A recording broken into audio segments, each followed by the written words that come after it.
აფხაზეთი არა მარტო ჩემთვის როგორც სრულიად საქართველოსთვის ასოცირდება ტკივილთან და ჩემთვის პირადად ასოცირდება იქ დატოვებულ ბავშვობასთან.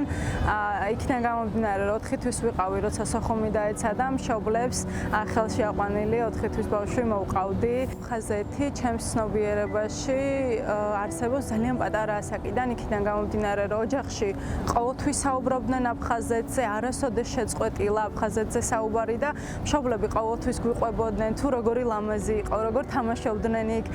დედა სულ ყვებოდა, რომ იქ ჩიტებით სხვანაირად ჭიკჭიკებენ, ჰაერიც კი სხვანაირად ქრის და აქედან გამომდინარე ჩვენს ეგ ჩაგვებეჭდა და ესე გვახსოვს, ესე წარმოგვიდგენია აფხაზეთი.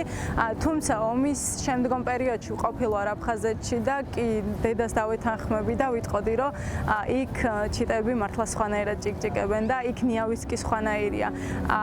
ნიავს მოუტანია იქაური სურნელი. აი ბათუმში ყოფილ ვარ სანაპიროზე და მიგრძნია აფხაზეთის სურნელი და გამხსენებია იქაურობა, რაც საკმაოდ ემოციურია ჩემთვის. აი ეს ხელოვნური საზღვარი, რაც დღესდღეობით არსებობს, უნდა გავხსნათ. ჩვენ თვითონ უნდა გავაკეთოს ეს დღევანდელმა თაობამ და აი ეს სურნელი, ის ნიავი, რაც ჩვენამდე მოდის, არ უნდა იყოს მიუწვდომელი. აი რაღაც ბარიერები არ უნდა გქონდეს ენგურთან, რომელიც გვისაზღვრავს იმას, რომ ენგურს მიღმა არის ჩვენი ცხოვრება დარჩენილი, ჩვენი ბავშვობა და ჩვენზეა დამოკიდებული, რომ ეს ბავშვობა დავიბრუნოთ თუნდაც დღევანდელ ყოფაში.